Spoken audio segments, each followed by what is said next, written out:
Dust, smoke, fences, pollution, and the narrative follows.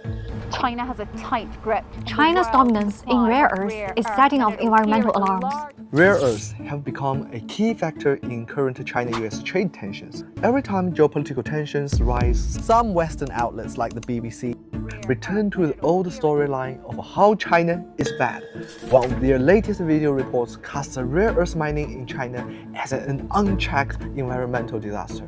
In this investigation, we take a closer look at the BBC's report and the broader narrative that often goes untold. How China's rare earth sector becomes the target of recurring Western media attacks. The BBC's piece on China's rare earth industry claims that its crew was blocked, followed, and restricted while filming. Block the car in? And men who claim to work for the mine block our car from leaving. It's a very familiar script. The BBC had repeatedly employed similar claims in its past reports, but they were later proven inaccurate or overstated. This isn't the first time Western reporters have focused on the images of frustration and pollution, while often leaving out ongoing cleanup efforts, legislations, and scientific research. Yes, rare earth mining has environmental costs. But over the past decade, China has introduced sweeping reforms to address those very issues. As early as 2011, China launched the world's first environmental standards specifically for rare earths. Then in 2021, draft rules on rare earth management were introduced to crack down on illegal exploitation and pollution.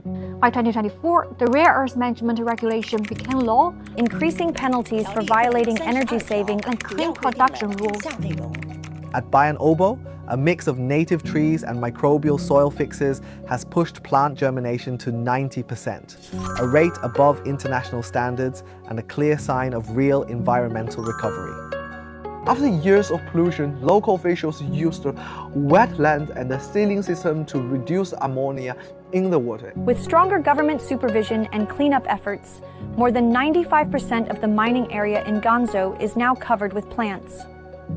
The city has also turned old rare earth mines into industrial parks and solar power stations, turning waste into parks and electricity. Yes, China supplies 90% of rare earths that power your phone, your car, and jets. And mining can pollute, but why does the West only start caring now? Let's rewind. It was Western companies that offshored mining and refining for decades, chasing cheaper labor and exporting pollution. In fact, the United States once led the rare earth industry until it decided pollution was better outsourced. So China stepped in, invested, developed, built up refining capacity the West had long abandoned.